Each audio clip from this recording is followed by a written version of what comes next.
Salam sehat, salam sejahtera bagi seluruh keluarga-keluarga Katolik yang berbahagia.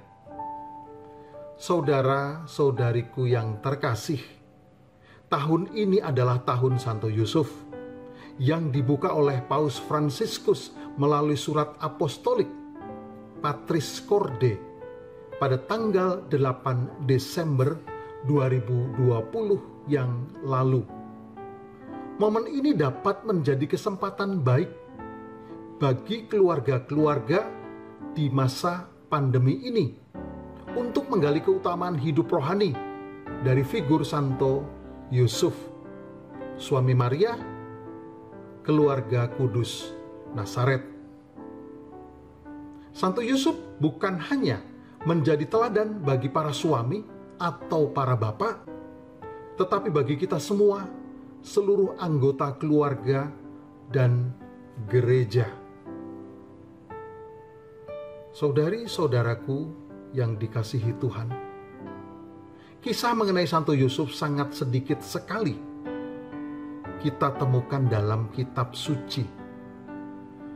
Kehadirannya dalam rencana keselamatan itu penting dan unik, yaitu keheningan, senyap untuk perutusan kesetiaan kepada keluarga dan ketaatan kepada Allah. Kisah tentang Santo Yusuf itu tidak hening dan tidak hilang dalam sejarah gereja. Ada banyak bapak gereja dan orang kudus berbicara mengenai Santo Yusuf. Bahkan Beato Paus Pius ke-9 menjadikan Santo Yusuf sebagai pelindung gereja semesta. Devosi Santo Yusuf mempunyai beberapa makna. Yang pertama, merenungkan dan meneladani keutamaan hidup dan iman Santo Yusuf. Yang kedua, devosi berarti kita berdoa bersama dan dengan perantaraan Santo Yusuf kepada Allah untuk memohonkan rahmat yang sama yang telah Allah limpahkan kepada Santo Yusuf, dan berdoa untuk kepentingan-kepentingan keluarga kita. Devosi Santo Yusuf ini unik dan khas, sebagaimana diungkapkan oleh Santa Teresia dari Avila. Sampai sekarang saya tidak ingat permohonan apa yang saya minta kepada Santo Yusuf. Perbuatan Tuhan yang saya alami melalui Santo Yusuf itu sangat mempesona. Tubuh dan jiwaku dibebaskannya dari bahaya. Kepada para kudus yang lain, Allah memberikan dan membantu dalam sebuah kebutuhan. Tetapi pengalaman saya akan Santo Yusuf berbeda. Melalui perantaraannya, Allah membantu kita dalam semua hal. Dan Allah seperti seorang bapa membantu kita memahami bagaimana menjalani hidup di dunia ini seperti di surga. Semoga materi-materi renungan yang disampaikan oleh Komisi Keluarga KWI berguna bagi keluarga-keluarga Katolik di Indonesia untuk meneladani hidup Santo Yusuf ini, dan dapat disesuaikan dengan situasi dan kondisi keluarga-keluarga di keuskupan-keuskupan dan di paroki-paroki setempat. Salam, Tuhan memberkati.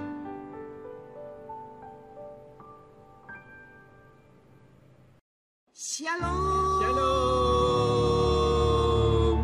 Bapak Ibu yang terkasih yang ada di rumah, malam hari ini kita kembali bersama KWI dan saat ini bersama CFM.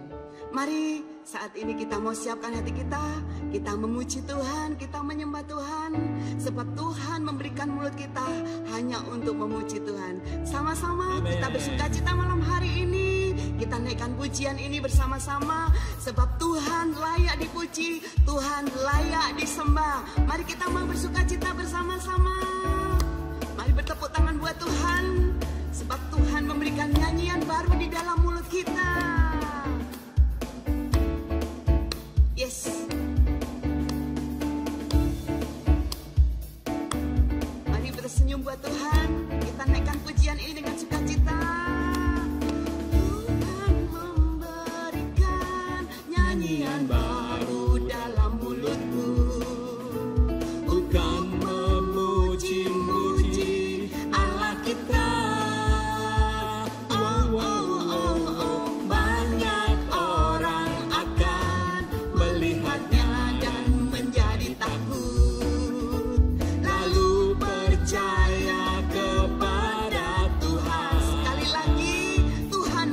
dan Tuhan memberikan nyanyian baru dalam mulutku untuk memuji-muji Allah kita. Wow, wow, wow, wow. Banyak orang akan melihatnya dan menjadi takut, lalu percaya kepada Tuhan. Yesus cinta siapa? Yesus cinta saya. Tunjuk temannya. Yesus cinta kamu. Yesus cinta semuanya. Firman-Nya digenapi. Sekali lagi. Yesus cinta saya. Yesus cinta kamu. Yesus cinta kamu. Oh, Yesus cinta semuanya. Firman-Nya digenapi. Firman-Nya digenapi. Firman-Nya digenapi. Tepuk tangan buat Tuhan kita. Puji Tuhan. Puji Tuhan, mari kita saat ini kita siapkan hati kita. Kita datang di dalam hadirat Tuhan dengan hati yang penuh sukacita. Kita mau berdoa terlebih dahulu dalam nama Bapa, Putra, dan Roh Kudus. Amin. Allah Bapa yang penuh kasih, kami sungguh mengucapkan syukur terima kasih atas segala rahmat dan kasih-Mu di dalam kehidupan kami. Kalau malam hari ini kami boleh datang Tuhan di hadapan-Mu, kami bersyukur atas segala pemeliharaan-Mu, kami bersyukur atas penyertaan-Mu. Dan kalau kami masih bisa memuji Engkau, kalau kami bisa menyembah Engkau Tuhan, semua atas kasih-Mu. Biarlah kami datang, kami memerasakan hadirat-Mu, kami memerasakan kekudusan-Mu. Sebab di dalam hadirat-Mu Tuhan, kami boleh merasakan sukacita. Di dalam hadirat-Mu, kami boleh merasakan kelegaan Tuhan Yesus. Biarlah hati kami penuh dengan pujian, sebab Engkau Allah yang layak kami sembah, sebab Engkau Allah yang layak kami puji, yaitu Tuhan kami Yesus Kristus yang senantiasa memeluk erat kami dan keluarga kami. Ini kami ya Bapa, kami persembahkan seluruhnya ke dalam tangan-Mu. Biarlah Engkau sendiri yang bekerja dari awal, pertengahan hingga akhirnya. Bahkan seluruh acara ini penuh dengan kuasa-Mu sendiri Tuhan Yesus. Ini doa kami Tuhan, biarlah Kau pakai setiap kami hanya untuk Engkau. Ini doa kami panjatkan hanya di dalam nama-Mu Tuhan kami Yesus Kristus sebagai Tuhan dan Juru Selamat kami yang hidup kini dan sepanjang masa. Amin. Amin. Mari saat ini kita mau masuk di dalam hadirat Tuhan. Kita mau rasakan Tuhan ada di dalam kehidupan kita. Kekudusan, kemuliaan, itu yang menyembuhkan luka-luka di dalam hidup kami. Yesus Tuhan. Dengan segenap hati kita mau katakan,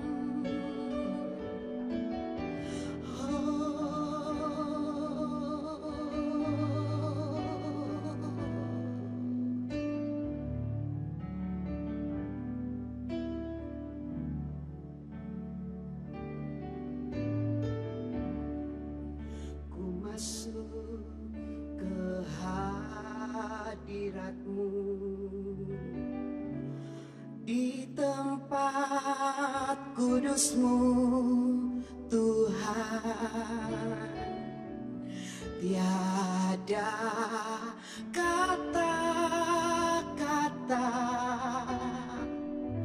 selain puji dan sembah.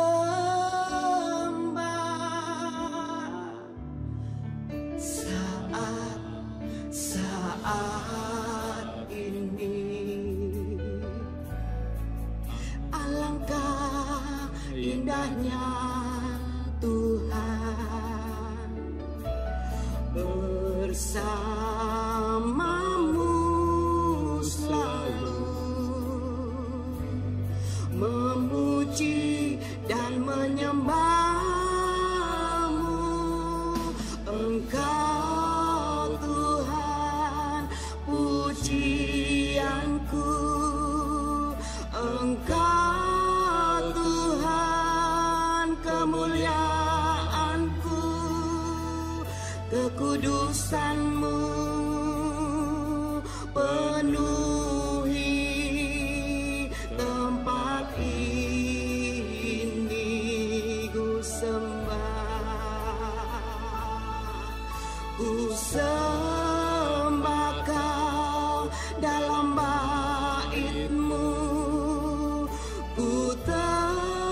tersungkur di kaki-Mu, hingga kemuliaan-Mu kan nyata dalamku.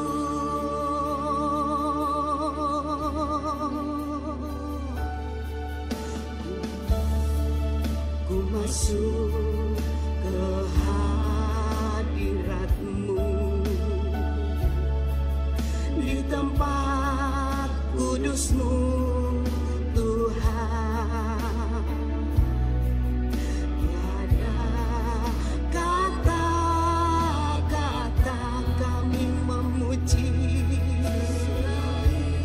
puji dan sembah Yesus Tuhan.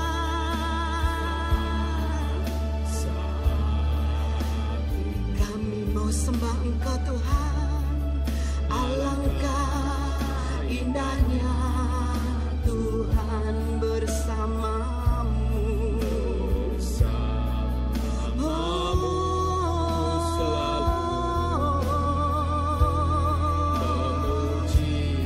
Dan menyembah-Mu Engkau Tuhan, pujianku Engkau Tuhan, kemuliaan-Mu, kekudusan-Mu penuhi tempat ini. Kami sembah, ku sembah Kau dalam bait-Mu, ku tersungkur di kaki-Mu, hingga kemuliaan-Mu kan nyata dalamku. Engkau Tuhan,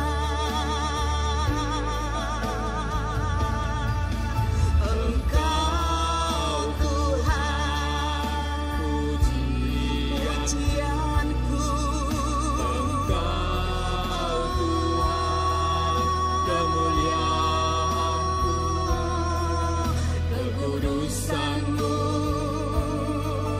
penuhi tempat ini. Kami sembah Kau Tuhan,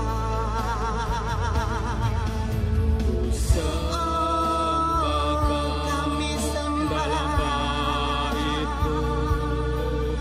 ku tersungkur di kaki-Mu, hingga kemuliaan-Mu kan nyata dalamku. Engkau Tuhanku, Engkau Tuhan, pujianku Engkau Tuhan, kemuliaan-Mu, kekudusan-Mu penuhi tempat, penuhi tempat ini Tuhan. Ku sembah, kami sembah dalam bait-Mu. Kami sungguh tersungkur di kaki-Mu Tuhan Yesus, hingga kemuliaan-Mu kan nyata, hingga kemuliaan-Mu, hingga kemuliaan, sungguh kemuliaan-Mu Tuhan, hingga kemuliaan-Mu kan nyata, sungguh kemuliaan-Mu, hingga kemuliaan-Mu kan nyata dalamku.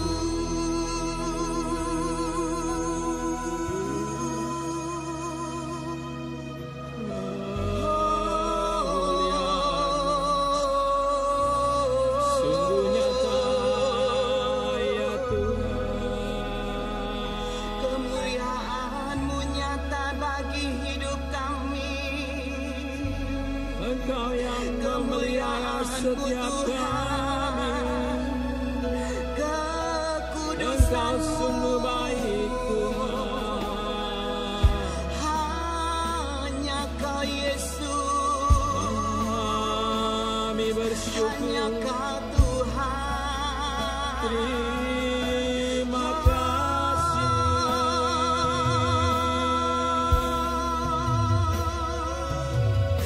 Kebaikan-Mu Tuhan, Kami bersyukur. kasih-Mu Terima kasih Tuhan. Hanya Kau yang kami sembah, kami bersyukur. hanya Kau yang kami tinggikan. Yesus, Yesus Tuhan, kami bersyukur. Terima kasih. Selalu menyertai kami. Engkau Tuhanku, Engkau Allahku, yang kami sembah.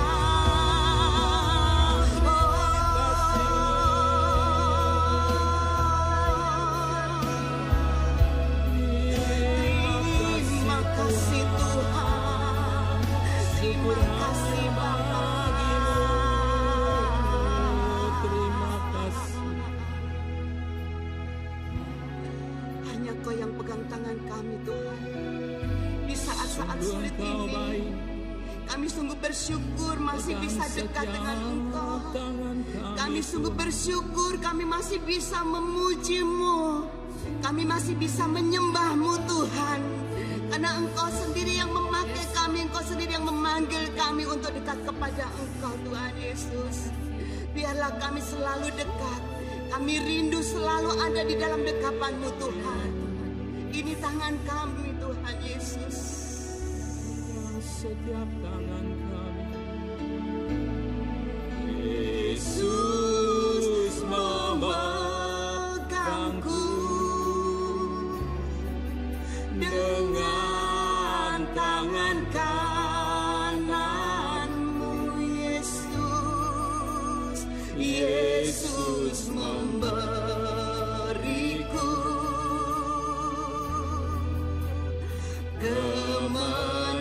kemenangan. Yesus Tuhan, Yesus memegangku dengan tangan kami. Ini tangan kami Tuhan, pegang tangan kami. Yesus memberiku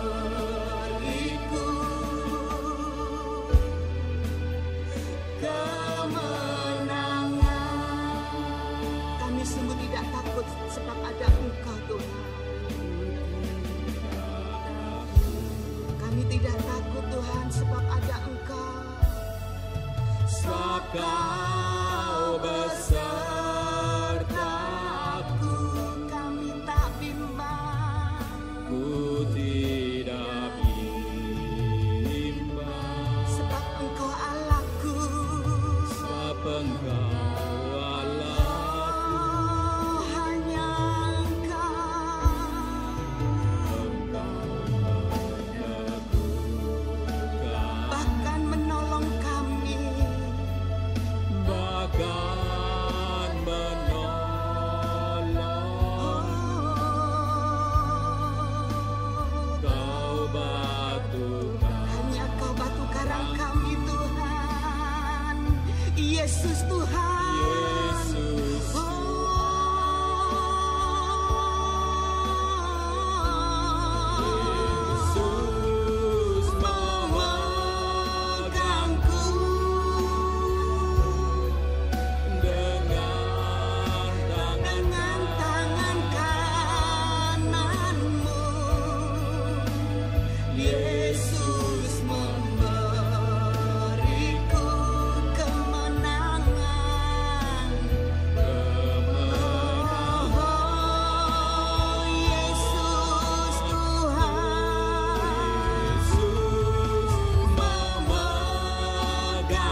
Yesus memberiku kemenangan.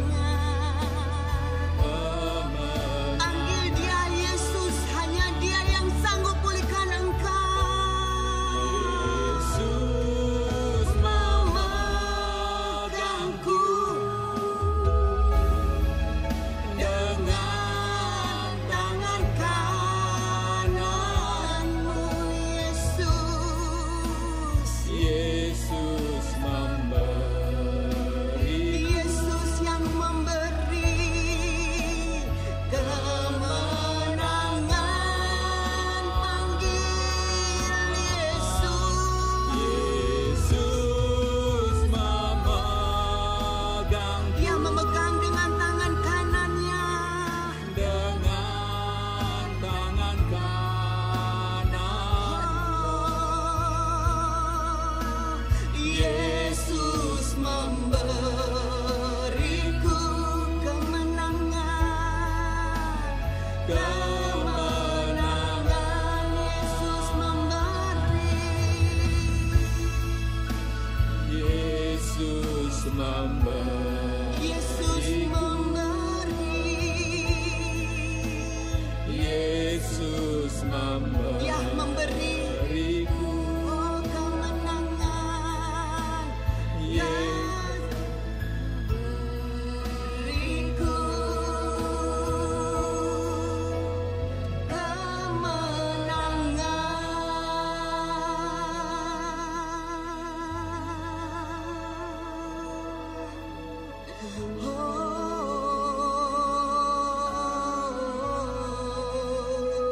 Engkau yang memberi kemenangan, Engkau yang memberi kami kemenangan.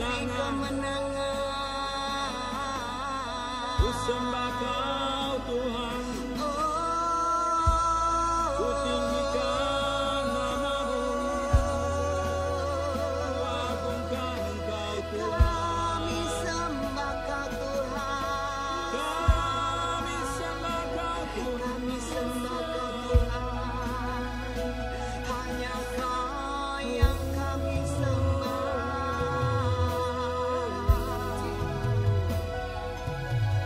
Hanya Kau Tuhan.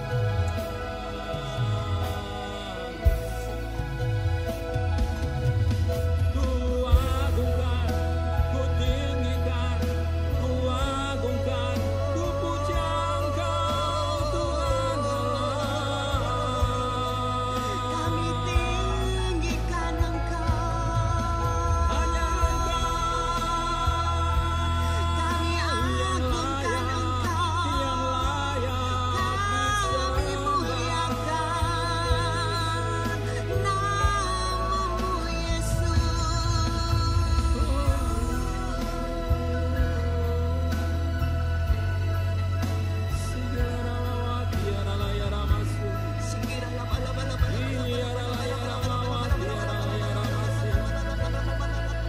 Ku puji, ku sembah, ku agungkan, ku tinggikan Yesus.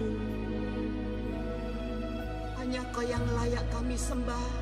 Hanya Kau yang layak kami tinggikan. Tuhan kami Yesus Kristus. Kami bersyukur mempunyai Allah yang begitu luar biasa. Namamu terpatri Sungguh namamu indah di hatiku, hadapan Tuhan. kami. Namamu kami agungkan Tuhan. Hanya Engkau yang kami sembah. Ini kami Bapa. Ini setiap kami yang mau duduk diam di bawah kaki-Mu. Kami mau mendengarkan kebenaran sabda-Mu. Kami mau mengagungkan nama-Mu melalui dengan kesaksian hidup kami Tuhan. Terima kasih Bapa. Berikan kami roh yang tunduk akan Engkau. Sehingga biarlah Tuhan kami Kau bajak hati kami untuk kami boleh menjadi indah karena kebenaran firman-Mu. Ini doa kami Tuhan Yesus, hanya di dalam nama-Mu Tuhan kami Yesus Kristus yang hidup kini dan sepanjang masa. Amin.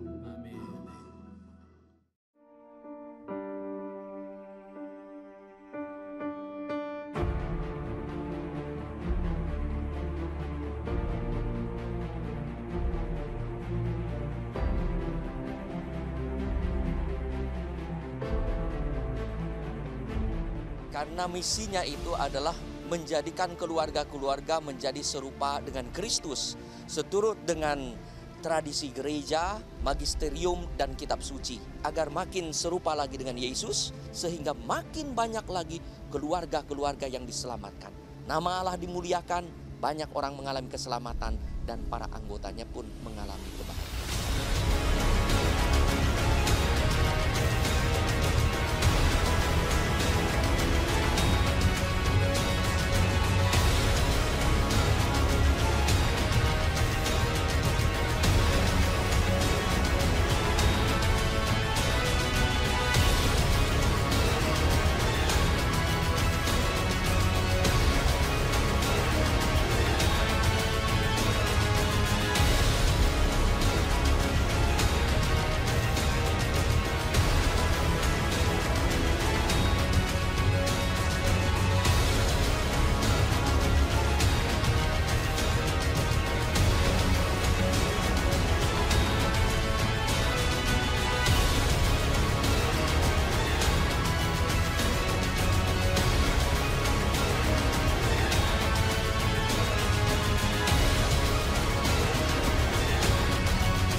Inilah mujizat yang kita terima dari Tuhan.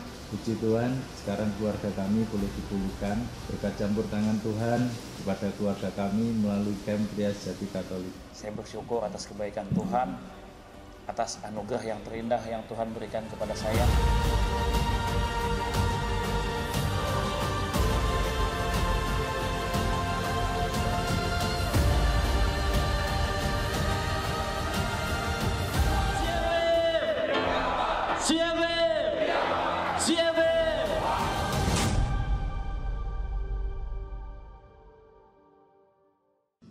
Shalom, selamat malam Ibu Bapak, saudari-saudariku terkasih di dalam Kristus Yesus. Sungguh luar biasa kita boleh memuji, memuliakan Tuhan melalui persembahan beberapa lagu yang sungguh-sungguh luar biasa. Saudaraku, tahun ini Bapak Suci Paus Fransiskus mencanangkan sebagai tahun Santo Yusuf. Ada sesuatu yang begitu penting. Mengapa Bapak Paus sendiri mengajak setiap saudara dan saya sebagai umat Katolik untuk mempelajari teladan Santo Yusuf. Maka oleh ajaan Bapak Paus, Komisi Keluarga KWI saudaraku bersama dengan Catholic Family Ministry mengajak setiap saudara untuk mengikuti seminar malam hari ini. Di dalam rangka kita belajar tentang yang namanya Santo Yusuf. Komkel KWI telah mengajak membuat program mulai 18 Februari yang lalu, saudaraku. Sebulan penuh sampai nanti 18 Maret. Dan malam hari ini tanggal 19 Maret kita menutup acara itu. Seluruh rangkaian doa dan kita belajar mengenai Santo Yusuf pada malam hari ini. Tentunya saya tidak sendiri, saudaraku. Di studio telah hadir teman-teman baik saya, Pak Sutri yang luar biasa. Nanti kita akan belajar dan mendengar bagaimana melalui kesaksian hidup mereka, saudaraku. Apa arti sebuah keberadaan Bapa? Apa arti sebuah papa di dalam sebuah keluarga? Apa arti suami, apa arti papa bagi anak-anak? Tapi sebelum saya menyapa teman-teman kita, saudaraku, ada baiknya saya mengajak setiap Anda boleh melihat video klip yang direkam oleh anak-anak yang secara jujur, saudaraku, secara polos bercerita tentang papa mereka. Inilah mereka. Menurutmu, papa yang cakep itu yang gimana sih? Ya yang cakep, ya yang kayak papaku. Papa yang bijaksana dalam mengambil keputusan, juga peduli dengan keluarganya. Papa idamanmu tuh yang bagaimana sih? Papa yang bertanggung jawab, papa yang menyayangi keluarga, papa yang takut akan Tuhan, papa yang supel, papa yang asik, suka guyon. Papa yang selalu peduli dengan anaknya dan sayang dengan anaknya. Papa idaman itu menurut saya papa yang bisa menjadi teman untuk anaknya, bisa cerita bareng, bisa mau apa-ngapain bareng. Enak tidak mempunyai papa yang selalu mengaturmu? Punya papa yang selalu mengatur itu nggak selalu enak, tapi ada sisi positifnya. Berarti dia peduli dengan kita, tapi tidak enaknya terlalu dikengkang. Tidak enak. Ya kadang enak, kadang nggak enak. Banggakah kamu pada papamu? Iya, bangga banget sama papa. Bangga, pasti bangga dong. Bangga banget.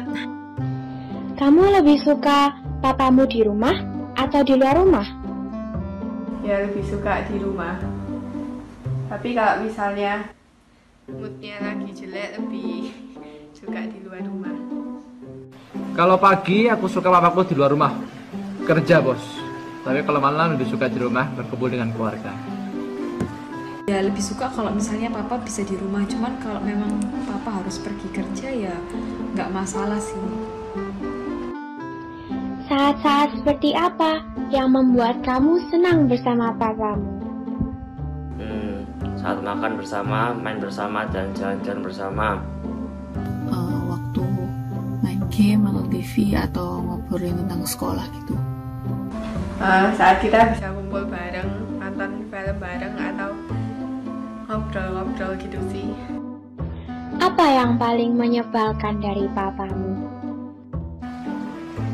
Papa itu, kalau kita ngomong bentar, gak lama pasti tidur. Apapun yang terjadi pasti tidur, dan nemu sofa yang enak pasti tidur. Suka seenaknya sendiri sih kadang.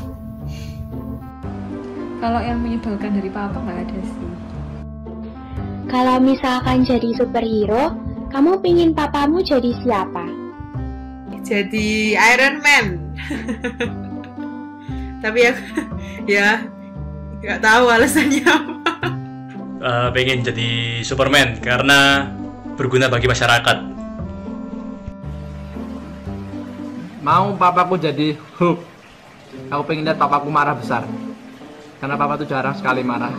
Makanya pengen lihat banget marahnya kayak Hulk kayak gimana.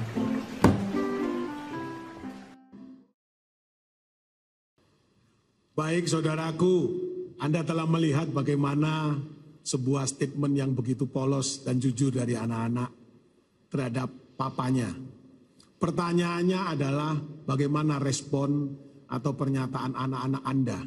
Maka malam hari ini saudaraku kita akan belajar untuk mendengar dari kesaksian Pak Sutri yang sudah hadir, sahabat-sahabat saya yang luar biasa.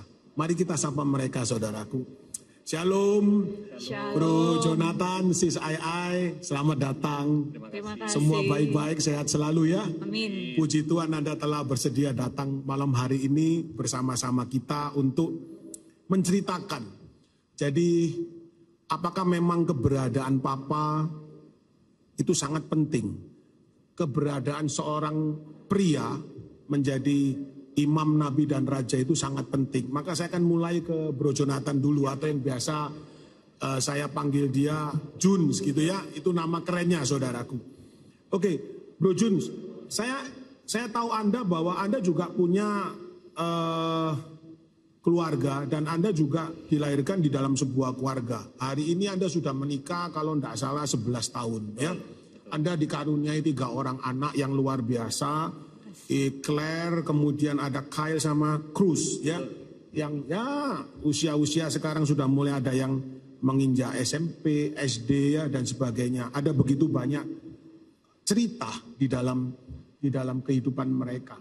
Nah, sebelum saya bertanya tentang bagaimana respon mereka terhadap Anda sebagai papanya, saya kepingin tahu bahwa apakah papa Anda sendiri pada saat Anda masih hidup bersama beliau, itu sangat berpengaruh, atau Anda bisa menceritakan sedikit tentang sosok atau keberadaan Papa di dalam hidup Anda. Silakan Bro.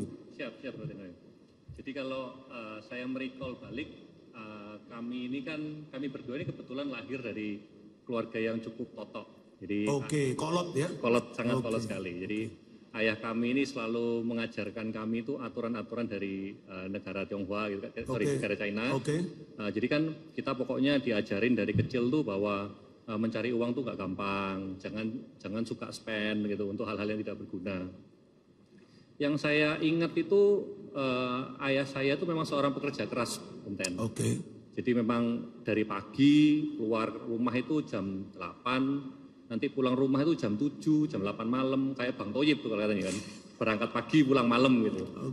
Saya cuma ingat kalau yang saya bisa recall waktu kami kecil tuh, kan kami bertiga, kami ada 3 keluarga ya, Om Ten. Jadi kan saya punya kakak yang pertama namanya Paul, kakak yang kedua namanya Paulina, dan saya yang ketiga, yang paling kecil.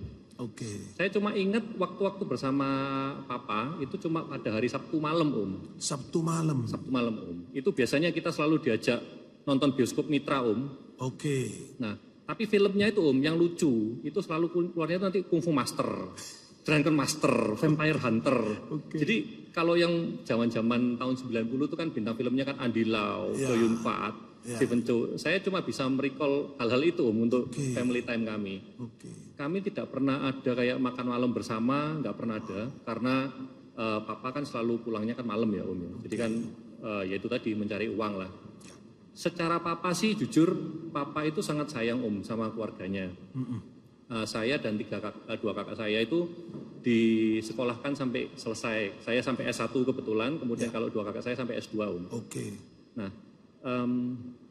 yang saya ingat memang jujur sih, Papa saya juga bukan Papa yang sempurna banget ya, Om ya. Tahun 90 itu kan zamannya Papa ya pasti ada nakal-nakalnya lah. Nah, kami kebetulan ya nakal-nakalnya Papa itu kami dari kecil tuh udah tahu, Om. Nah, cuma kalau saya singkat aja itu, figur Papa yang saya ingat tuh pokoknya uang itu adalah fondasi yang paling penting tuh dalam keluarga.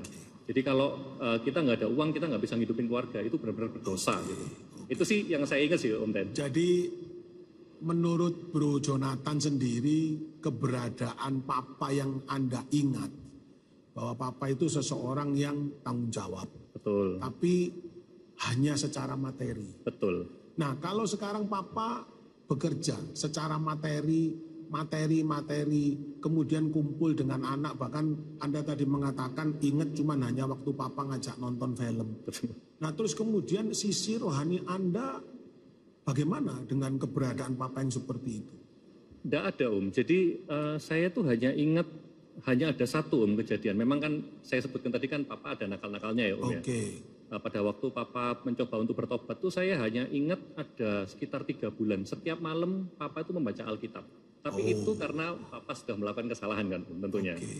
Nah, kalau dari kecil kebetulan saya memang lahir dari keluarga Katolik, tapi mama saya, Om, yang dibaptis duluan. Mama saya itu hanya satu-satunya Katolik dari keluarga Kristen yang taat. Oke. Nah, jadi cukup unik. Pada waktu saya kecil saya tanyain, Ma, kenapa sih kok pilih Katolik gitu? Padahal Mama kan dari keluarga Kristen, kita Kristen juga nggak apa-apa kok sebenarnya kan gitu. Tapi Mama bilang, nggak tahu nak, saya ini menemukan ketenangan dalam kalau berdoanya sama Bunda Maria. Waktu itu dijawab gitu Om, waktu saya kecil. Saya bilang ya udahlah, saya juga nggak tahu ngapain kok. Pokoknya Mama sekolah minggu ya saya ngikutlah sekolah minggu gitu. Jadi saya tuh di Katolik karena nemeni Mama sekolah minggu Om sebenarnya.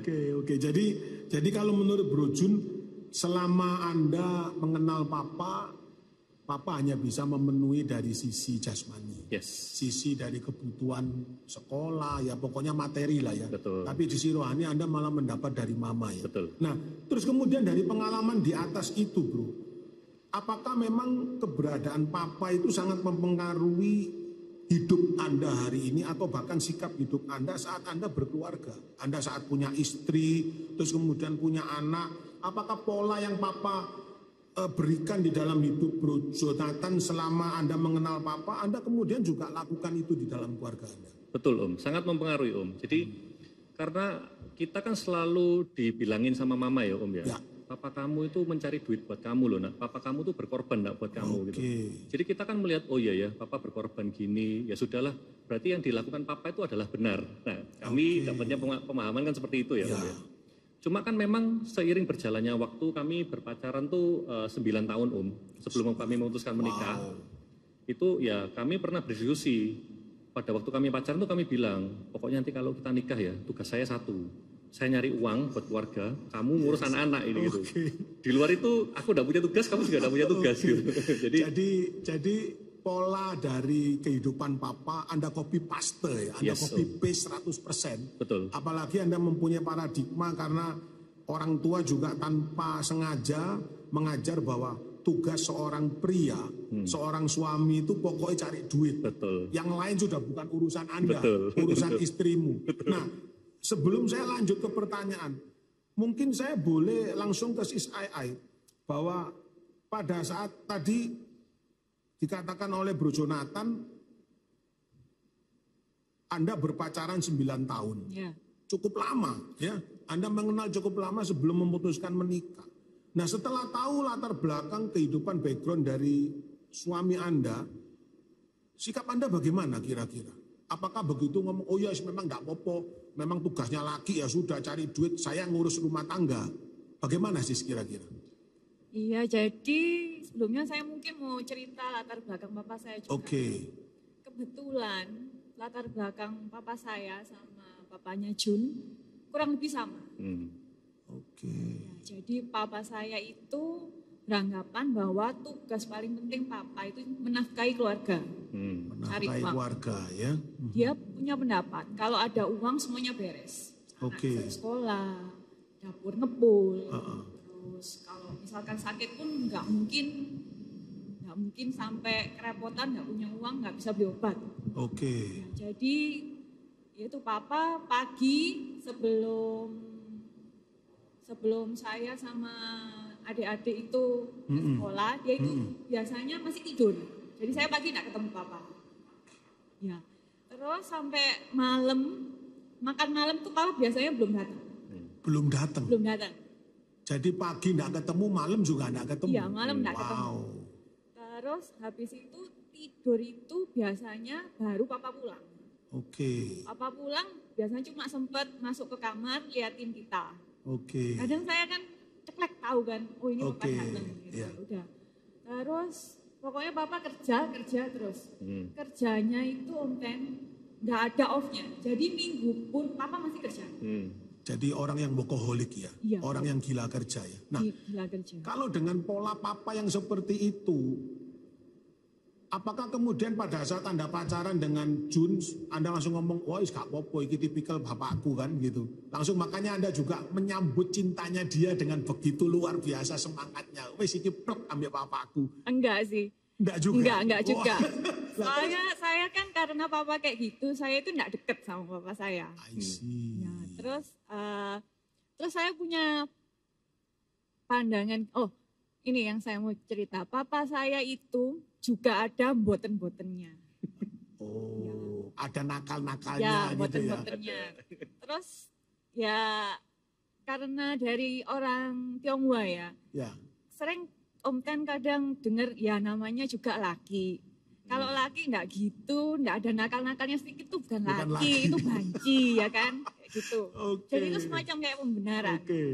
Karena yang boten-botennya itu, mama saya sama papa sering cekcok waktu kecil.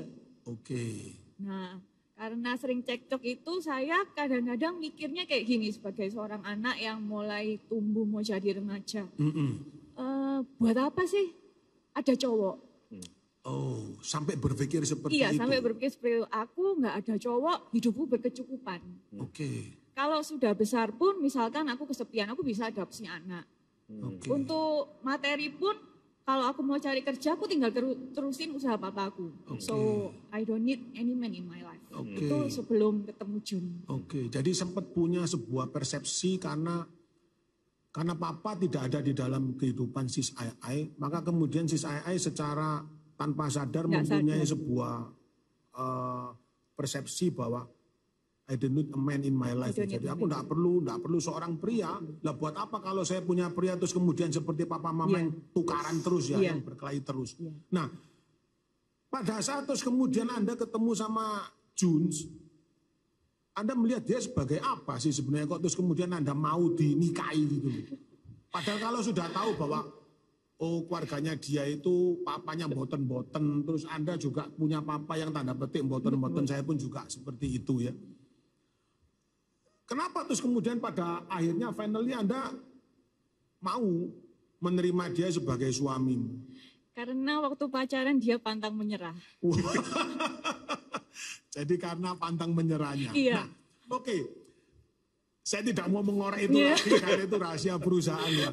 Tapi begini, pada saat Anda sudah punya asumsi seperti itu, kemudian Anda berbalik, Anda menerima karena pantang menyerah sehingga Anda juga luluh. Nah, saat kemudian Anda melihat bahwa Juns bukan tipe pria yang seperti Anda idam-idamkan, yang menjadi mungkin harusnya dia mengayomi saya, atau Anda mungkin berpikir jangan seperti papaku lah, kamu harus jadi suami yang berbeda dengan papaku. Nah, saat sis Ai menerima kenyataan bahwa Juns tidak bisa seperti yang Anda harapkan, bagaimana sikap Anda? Kalau sebelum menikah, kriteria saya buat suami saya itu cuma satu, Om Ten. Cuma satu. Saya mau suami saya setia sama saya, itu aja. Setia ya? Setia. Bukan karena duit? Bukan. Kalau dia tidak kerja pun tetap setia, tidak apa-apa? Tidak apa-apa, saya bisa, saya bisa cari duit. Mantap. Anda sungguh beruntung Jun ya, bisa menikahi Ai yang punya prinsip seperti itu. Aku ya sebenarnya ya gelem ya toh.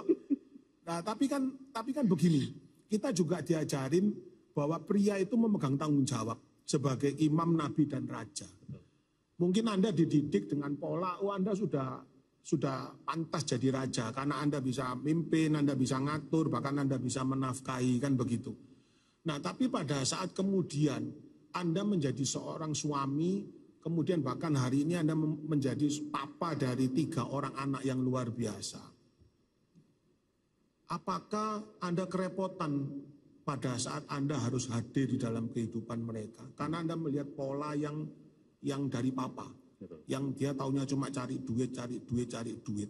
Artinya pada saat Anda mempraktekkan itu, apakah ada sebuah rejection atau penolakan dari Ai sendiri maupun ketiga anak dari Jun sendiri? Mungkin bisa Anda cerita. Siap. Ada Om, jadi memang karena pola yang dibawa dari papa kan memang pokoknya mama yang ngurus semua keperluan anak kan gitu. Jadi kan tentunya saya sebagai anak yang mendapat pemahaman seperti itu dari kecil, saya melihat itu sebagai fondasi hidup kan tentunya Om. Akhirnya saya bilang sama Ai gitu, ya pokoknya anak-anak urusanmu ya. Sampai pada satu hari itu ada 2 kejadian yang cukup menampar buat saya gitu. Yang pertama kali itu pada waktu tahun 2015 itu kan biasa ya Om, cukup sinian gitu kan, tahun baru Imlekan itu kan kita kan kyonghi habis paginya kita kyonghi gitu, keluar pergi ke rumah keluarga, selesai pulang. Hobi saya dulu itu kan main game sama fitness ya Om ya. Jadi pokoknya habis pulang kerja dulu saya main game atau saya pergi fitness. Pokoknya saya baru kumpul sama anak-anak itu Sabtu Minggu lah, pergi ke mall main-main sama anak. Habis Imlekan itu malam itu anak saya yang pertama Om, memang datang ke tempat saya waktu main game, dia bilang, Papa besok kerja gitu. Ya kerja nak, emang mau kenapa gitu, Papa digaji berapa? Saya kaget tuh, loh kamu umur 4 tahun kenapa tanya gini gitu. Itu yang pertama ya, si Claire ya? Betul. Wow. Kenapa Claire tanya gitu?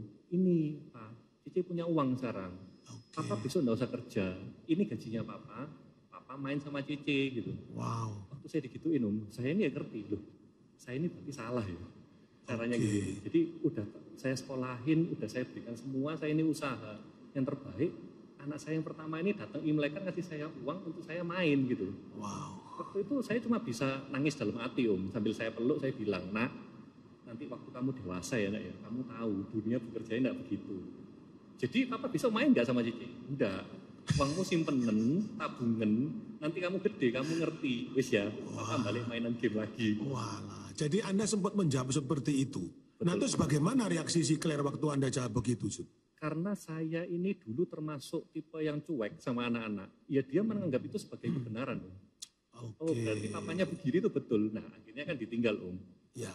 Ditinggal malam itu sampai akhirnya saya itu baru sadar kejadian itu, waktu kami itu berdua jalan tanggal 24 Mei 2019 gitu.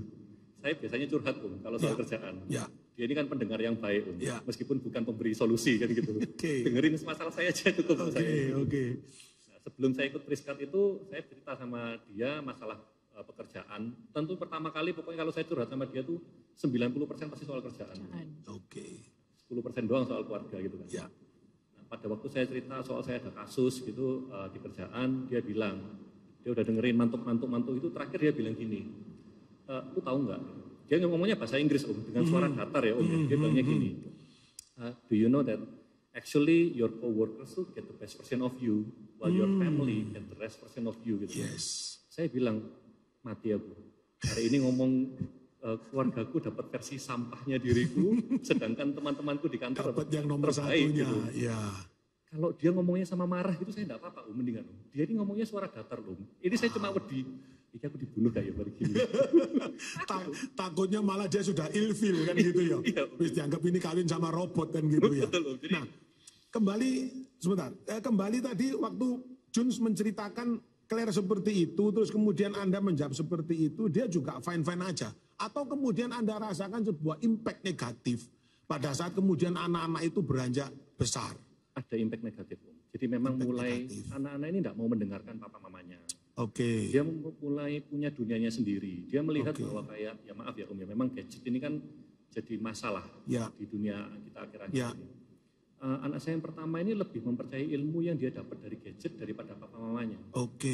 Karena buat dia ilmunya papanya hanya cari duit di luar. Gitu. Betul. Nanti untuk pengetahuan atau wawasan dia akan carinya dari YouTube. Ini ada sesuatu yang menarik bahwa sampai anak Anda mempunyai sebuah asumsi, mempunyai sebuah paradigma, lebih baik aku tanya kepada Mbak Google daripada tanya ke Papa. Dan itu Anda rasakan karena Anda tidak pernah hadir secara 100% dalam hidup anak Anda ya. Bahwa Anda cuma taunya cari duit, sisi lainnya Anda tidak tahu. Sehingga anak Anda tumbuh, ya sudah taunya dia Papa cari duit. Yang lain sudah saya tanya ke yang lain aja. Nah, terus setelah Anda tahu bahwa ini sebuah kesalahan, kan gitu ya Jun ya. Terus apa yang Anda lakukan? Kami berdiskusi Om malam itu berdua gitu. Saya waktu itu kan bilang gini, aku ini tahu Ay, aku ini salah gitu. Tapi masalahnya Ay, kalau namanya kebiasaan kerja ya Om ya. Pokoknya kan pagi, pokoknya langsung berangkat kerja, pulangnya malam kan gitu. Saya bilang sama dia, lah saya ini disuruh nggak kerja, ini saya nggak bisa. Anak kita sekolah pakai apa gitu buat bayarnya kan nggak bisa Om. Terus maksudnya kan kita juga punya tanggung jawab terhadap tim kita yang di pabrik sama distribusi kan Om. Saya bilang loh banyak loh Ay, orang yang keluarganya tuh menitipkan hidupnya ke tangan kita. Kalau saya ini tahu saya salah, tapi saya ini tidak tahu cara yang benar gimana. Kenapa? Karena ayah saya dulunya begini. Nah waktu itu kan akhirnya kita berdua ya bersepakat, ya sementara gini-gini dulu aja sampai kita itu ketemu ilmu yang benar. Nah, di saat itu Om, jujur saya baru dengar tentang camp Prias Jati dari kakak saya sama kakak ipar saya. Dari camp itu Om, saya baru tahu, oh tugas saya untuk menafkahi itu satu sisi. Saya mungkin sudah berhasil di sisi ini. Tapi ada sisi lain ini yang tugas kita sebagai, kalau diajarkan kan sebagai imam, nabi, dan raja ya Om ya. Betul. Sisi raja oke lah kita selesai. Imam dan nabi gimana? Kalau imam kan kita kan tugasnya menjaga anak. Menjaga anak tuh saya kasih suster. Jadi sebenarnya kalau saya boleh bilang dalam nabi di keluarga kami dulu suster-susterin anak itu dulu. Jadi bukan Anda ya. Bukan. Jadi Anda melempar tanggung jawab sebagai seorang papa kepada ya sekarang namanya itu apa, asisten rumah tangga, betul. Atau bahkan suster ya. Betul. Ya enggak salah kalau anak-anak kita modelnya seperti mereka kan begitu ya toh. Terus kadang kita bertanya iki anak isopo kan gitu ya. Oke, nah setelah Anda tahu itu sebuah kesalahan, kemudian Anda belajar mengikuti camp. Nah setelah Anda mengetahui kebenaran, Anda pasti akan berubah dong. Betul. Nah saya ke sisi AI. Setelah Jun mengikuti sebuah acara retret, kemudian dia bertobat dalam tanda petik, dia tahu bahwa dia salah, dia harus secara 100% berada di dalam rumah secara utuh, bukan hanya sebagai seorang raja yang menafkahi, mengatur, tapi dia juga harus sadar menjadi imam ya yang berdoa bagi Anda sebagai istri dan anak-anak, yang kemudian mendengar, melayani mereka, terus menjadi seorang nabi yang mengajar kebenaran. Nah, apakah menurut Sis AI itu sebuah proses yang gampang? Prosesnya menurut saya lumayan unik ya. Lumayan unik? Lumayan unik, soalnya sebelum dia ikut camp itu memang sudah beberapa orang tuh sering ngajakin dia. Oke. Nah, dia bilang, diajak, Jun ayo ikut camp brisket. Jawabannya gini Om, ngapain aku ikut camp kayak gitu? Aku ini sudah kurang sejati apa? Itu biasanya pria Sontoloyo itu saya tahu banyak jauh begitu itu. Aku ini setia sama kamu, terus aku ini nggak pernah boten-boten, mabuk enggak, narkoba enggak, mukuli kamu ya enggak. Oke. Ya, jadi dia ngomong kayak gitu kurang sejati apa, nggak perlu aku. Ya. Terus waktu itu mama kan ikut Buah Berkat. Oke, camp ibu-ibu ya. Oke. Buah Berkat, habis itu di sana ada ketemu dengan teman Ko Johansen. Oke. Ya, habis itu ya sama. Ayo Jun, ikut. Bentar lagi ada Priskat 45. Ya. Masih ngomong kayak gitu lagi. Kurang sejati opo aku. Iya, kurang sejati opo aku. Oke, nah setelah Jun ikut retret itu, kemudian dia kan bertobat. Nah menurut Sis AI sendiri secara pribadi, maupun bagaimana impactnya dengan ketiga anak, apakah memang itu ada sesuatu yang signifikan berubah? Signifikan sekali buat anak-anak dan buat saya juga. Oke, berarti artinya kita bisa menyimpulkan bahwa fatherless itu sesuatu yang akan merusak keluarga. Dan kita harus belajar menjadi pria yang utuh, yang ada di dalam kehidupan untuk memenuhi kebutuhan jasmani maupun rohani. Nah tentunya setelah Bro Jun mengikuti camp itu, dia berusaha untuk menjadi imam, nabi, dan raja. Ada perubahan yang signifikan. Jadi makanya tidak salah kalau Bapak Paus mencanangkan kita belajar dari teladan Santo Yusuf ya. Nanti kita akan belajar bagaimana seorang Santo Yusuf itu melalui narasumber yang luar biasa. Anda dan saya juga sebagai umat juga perlu belajar sekali lagi untuk meneladani supaya dalam kehidupan rumah tangga kita from fatherless to fatherhood itu menjadi sebuah realita yang bisa kita nikmati. Jadi sekali lagi setelah Jun berubah, betul-betul dia menjadikan dirinya untuk bertumbuh terus menjadi imam, nabi, dan raja. Tentunya sih saya sekarang lebih happy ya. Saya lihat mukanya semeringat terus ini. Ya dari tadi senyum terus saudaraku ya. Baik saudaraku, jadi tidak salah kalau sekarang Bapak Suci ya, Paus Fransiskus mencanangkan tahun ini sebagai tahun Santo Yusuf. Untuk saudara dan saya boleh belajar sekali lagi mengenai tentang sebuah keberadaan Bapak. Ya, nanti di sesi yang kedua kita akan bertemu dengan seorang narasumber yang sangat luar biasa. Anda pasti sudah mengenal beliau. Tapi sebelum ke sana saudaraku, sekali lagi saya mengajak Anda untuk menikmati beberapa pujian dari tim pujian yang sudah ada di studio. Inilah mereka. Wah, kesaksian yang sungguh luar biasa, sangat memberkati kami semua di tempat ini. Peran seorang papa begitu luar biasa, berdampak kepada anak dan istri. Kalau ada seorang pria dipulihkan, maka istri dan anak juga dipulihkan. Karena begitu besar kasih Tuhan kepada setiap kita, maka ada keluarga yang dipulihkan. Mari kita naikkan pujian ini, kita besarkan nama Tuhan kita yang begitu luar biasa, yang memulihkan hidup kita. Mari saat ini kita naikkan pujian ini, meninggikan namanya.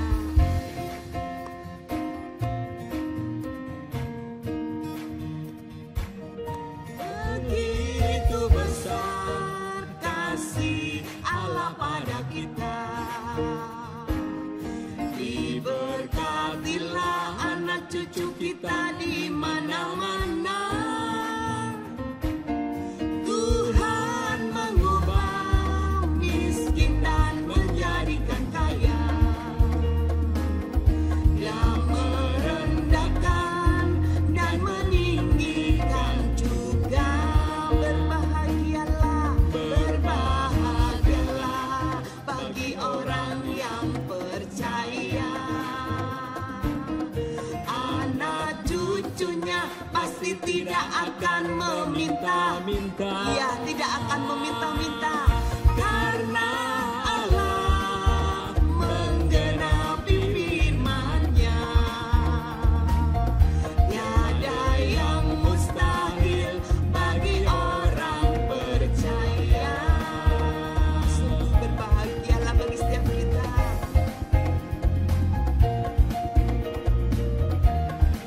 Ya, begitu besar kasih Allah. Kasih Allah pada kita. Diberkatilah anak cucu kita di mana-mana. Tuhan telah mengubah miskin dan menjadikan kaya. Dia merendahkan dan meninggikan juga. Berbahagialah, berbahagialah bagi orang yang percaya. Anak cucunya pasti tidak akan meminta-minta. Tidak akan meminta-minta, karena Allah menggenapi firman-Nya. Tiada yang mustahil, tiada yang mustahil bagi orang percaya. Tiada yang mustahil, tiada yang mustahil bagi orang percaya. Tiada yang mustahil, tiada yang mustahil bagi orang percaya.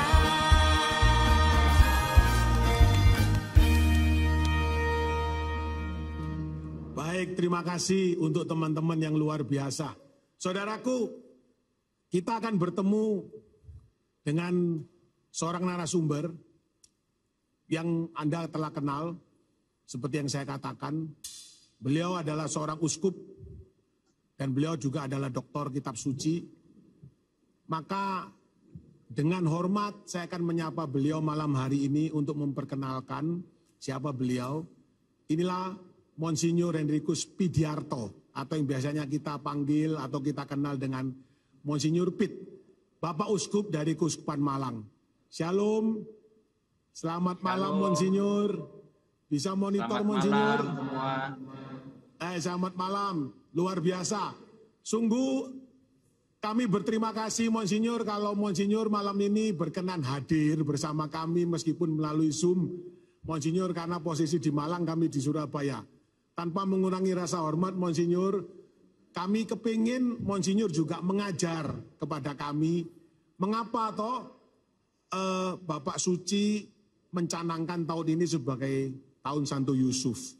Nah, menurut Monsinyur, kita tadi juga sudah mendengar bagaimana pengalaman hidup dari Jonathan sama Ai. Apakah memang begitu penting keberadaan seorang papa di dalam sebuah keluarga itu, Monsinyur? Mungkin Monsinyur bisa memberi sedikit pencerahan kepada kami. Baik, selamat malam semua. Saya ingin menjawab pertanyaan pertama, mengapa Paus Fransiskus mencanangkan tahun ini sampai tahun depan, mulai tahun ini kan, sebagai tahun untuk Santo Yosef. Itu dalam rangka memperingati 150 tahun dimaklumkannya Santo Yusuf menjadi pelindung gereja sedunia. Tapi juga dalam Corde Patris atau Patris Corde, Paus mengatakan dia menulis ini karena situasi dewasa ini memprihatinkan. Ada pandemi yang membutuhkan orang-orang yang mampu bekerja sama, orang yang mampu untuk melihat kebutuhan. Dan pada akhir dari Patris Corde, surat apostolik ini, beliau mengatakan bahwa pada zaman modern ini, kayaknya banyak anak seakan-akan tidak mempunyai seorang ayah. Ya. Nah, kalau ditanya bagaimana Santo Yosef itu bisa menjadi teladan, saya bisa akan menerangkan secara singkat padat. Yang jelas, di dalam Alkitab, kita temukan banyak gambaran indah tentang figur seorang ayah. Seorang ayah itu seorang yang melahirkan anak, jadi sumber kehidupan secara biologis bagi anaknya. Tetapi tidak hanya itu. Seorang anak juga mempunyai ayah sebagai teladan, sebagai pembimbing, sebagai orang yang melindungi dia, sebagai sahabat, sebagai orang yang mencintai. Itulah figur seorang ayah menurut kitab suci. Dan banyak contoh ayah yang baik di dalam kitab suci. Saya berikan satu contoh sebelum ke Santo Yusuf. Yakub misalnya. Ketika Yakub pulang ke tanah airnya dan ketakutan melihat Esau datang dengan 400 orang, dia merasa bersalah terhadap kakaknya itu, maka dia sangat ketakutan. Ya, apa yang menjadi reaksi pertama Yakub? Dia takut bahwa istri-istri dan anak-anaknya akan dibunuh. Maka dia melakukan persiapan-persiapan untuk melindungi istri dan anak-anaknya. Naluri seorang ayah, melindungi, mencintai. Dan dia seorang strategos yang hebat, ahli strategi. Ya, mengatur supaya kalau ini mati, nanti ada lapisan kedua, lapisan ketiga. Anak istri yang paling dia cintai, itu lapisan terakhir untuk dilindungi. Nah, itu Yakub. Jadi kalau menurut Monsinyur memang keberadaan seorang papa itu begitu penting ya Monsinyur ya? Ya, sangat penting. Dan dengan adanya situasi pandemi ini, Bapak Suci juga sudah menangkap banyak keluarga, terutama anak-anak, itu kehilangan figur seorang papa. Nah, kalau dengan kehilangan figur seorang papa, tadi Bapak Uskup sudah menerangkan begitu banyak bahwa contoh dari Yakub dan kemudian yang lain. Apa sih impact bagi anak-anak pada saat mereka itu kehilangan figur papanya itu Monsinyur? Apa yang terjadi di dalam kehidupan mereka? Mungkin bisa menerangkan kepada kami. Baik, yang jelas seorang anak kalau kehilangan figur seorang ayah pada umumnya menderita. Dan seringkali perkembangan psikologisnya, perkembangan pribadinya juga terganggu. Pasti ada trauma yang sulit disembuhkan. Sulit. Dan itu bisa dibawa sampai tua. Membuat dia itu menjadi pribadi yang bermasalah. Kalau kita percaya bahwa keluarga itu terdiri atas ayah, ibu dan anak sebagai keluarga inti, maka kehilangan salah satu dari dua, yaitu kehilangan ayah atau kehilangan ibu pasti mempunyai dampak besar bagi anak-anak.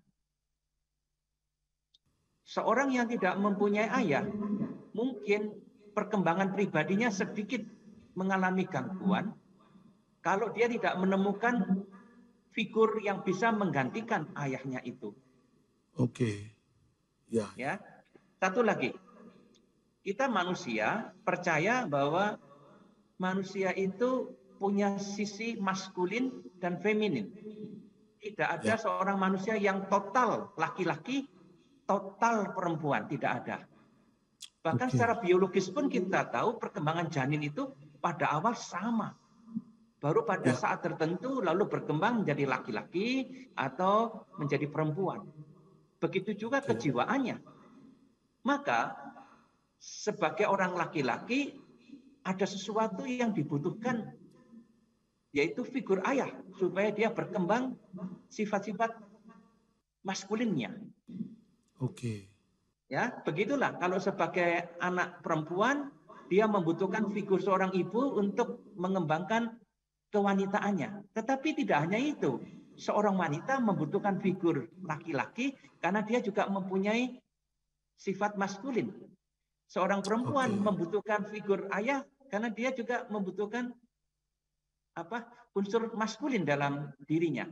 Begitulah menurut saya kehadiran ayah dan ibu itu sungguh sangat diperlukan. Sangat diperlukan ya Monsinyur. Nah, kalau sekarang kita belajar dengan teladan Santo Yusuf sendiri, padahal kalau kita melihat di Alkitab itu kan figur Santo Yusuf ini kan boleh dikatakan hampir tidak banyak diceritakan di dalam kehidupan keluarga kudus Nazaret, Monsinyur. Nah, mengapa Bapak Paus kemudian kok malah mengajak kita untuk meneladani kehidupan dari Santo Yusuf sendiri? Padahal kalau kita belajar firman Tuhan, Santo Yusuf itu hanya cerita pada saat Yesus kecil waktu menemani Bunda Maria sampai Bunda Maria melahirkan di palungan, kemudian saat mereka dicari Herodes, Santo Yusuf mengajak keluarga kecilnya ini sampai lari ke Mesir selama 7 tahun. Tapi setelah itu kemudian tidak ada cerita lagi. Tapi mengapa Bapak Paus begitu luar biasa mengajak kita semua untuk meneladani Santo Yusuf ini? Mungkin Monsinyur bisa bercerita apa yang menjadi dasarnya itu, Monsinyur. Dalam surat apostolik Patris Corde, dengan hati seorang ayah, Paus sudah mengatakan bahwa sebenarnya ayat-ayat kitab suci yang berbicara tentang Santo Yusuf tidak banyak, tetapi cukup untuk melihat figur Santo Yusuf sebagai seorang ayah yang baik.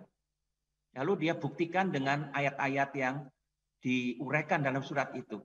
Saya tambahkan, karena saya menjadi dosen kitab suci sekian puluh tahun, saya bisa menerangkan secara lain sebagai tambahan.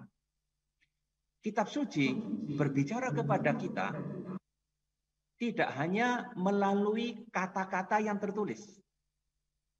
Ada komunikasi verbal yang tertulis. Tetapi ada juga komunikasi non-verbal. Apa yang tidak tertulis merupakan amanat juga. Contoh, kalau dikatakan bahwa Santo Yusuf harus segera mengungsikan Maria dan Yesus untuk lari ke negeri yang jauh, ke Mesir. Hanya dikatakan bahwa Yusuf segera bangun dan membawa anak dan ibunya pergi ke Mesir. Kalau kita hanya melihat kalimat itu, nggak banyak artinya kan? Betul. Tapi boleh kita pikirkan, inilah komunikasi nonverbal yang saya maksud. Kita harus tahu pada zaman itu belum ada mobil, belum ada kapal terbang, belum ada sepeda motor. Yang ada mungkin keledai atau kuda. Dan Yusuf mungkin sebagai orang miskin tidak punya apa-apa, mungkin hanya keledai. Perjalanannya terlalu jauh. Malam hari dia bangun. Dia menghadapi banyak bahaya di dalam perjalanan. Setiap kali bertemu dengan orang asing, harus melindungi keluarganya dari ancaman orang asing. Harus mencari makan untuk anak istrinya. itu tidak bisa diuraikan secara eksplisit dalam teks, terlalu panjang. Tapi kita sebagai penafsir bisa melihat perjalanan itu luar biasa sulit dan beratnya mengingat situasi zaman itu. Apalagi pada zaman itu meninggalkan kampung halaman itu perkara besar. Orang zaman dulu sangat lekat pada kampung halaman, pada sanak keluarga. Maka perjalanan ke luar negeri yang tidak jelas, yang begitu jauh, itu suatu peristiwa luar biasa berat bagi Yusuf. Wow. Inilah komunikasi yang tidak bisa, yang bisa kita simpulkan meskipun tidak tertulis. Dan masih banyak hal-hal seperti itu. Makanya kita masih bisa berbicara mengenai Yusuf yang tanggung jawab, pemberani, ulet, pengasih, lembut, penuh tanggung jawab.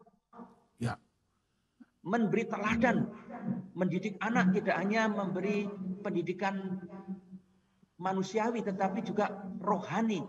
Pasti Yusuf sebagai orang Yahudi yang mengajar Yesus bagaimana caranya membaca firman Allah. Dan itu semua ada dalam diri Santo Yusuf biarpun tidak tertulis secara eksplisit. Oke, luar biasa.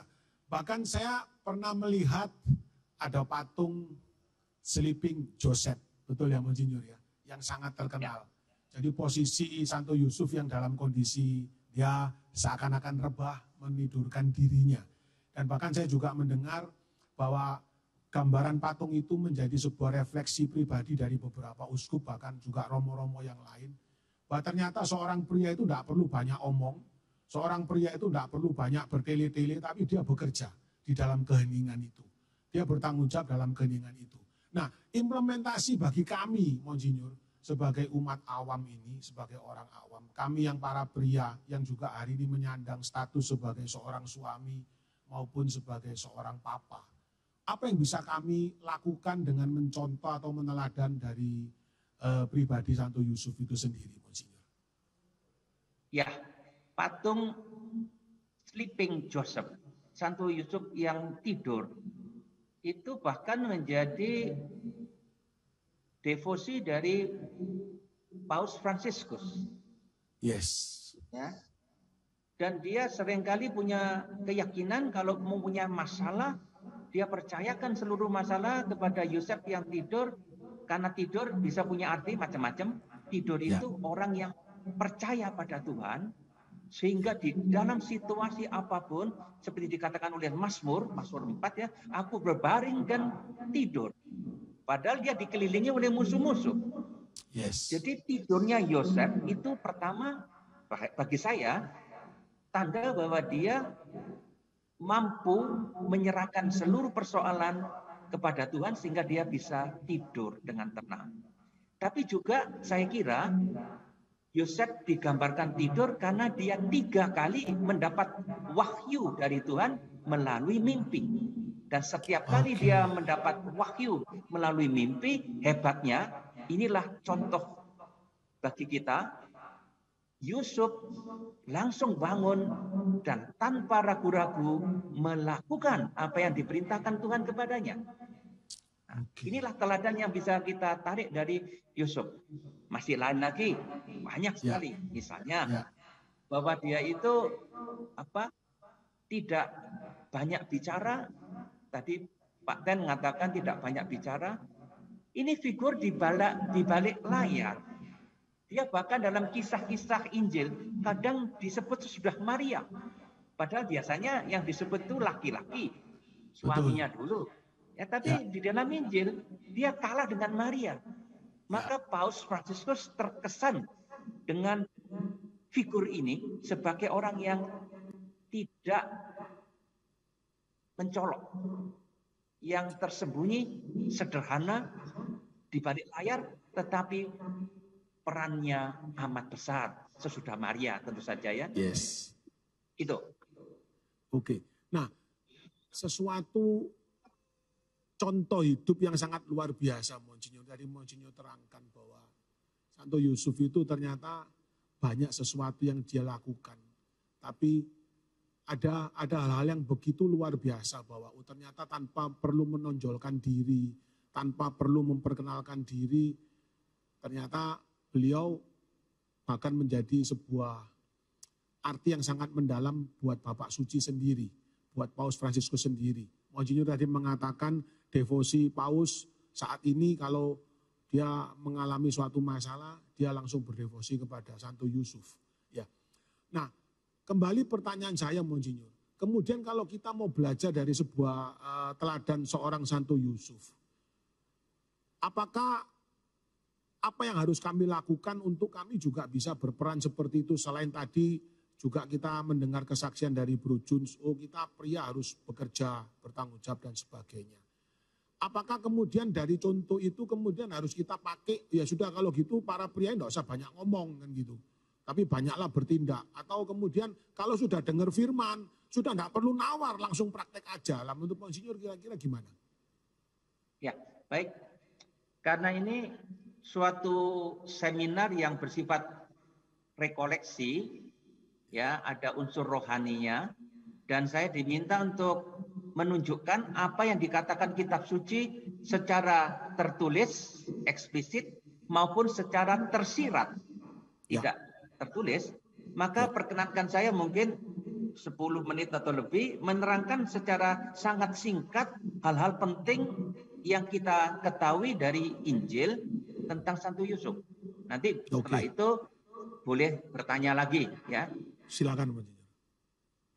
Baik, pertama-tama Yusuf itu muncul dalam Injil Matius ketika dia di dalam mimpi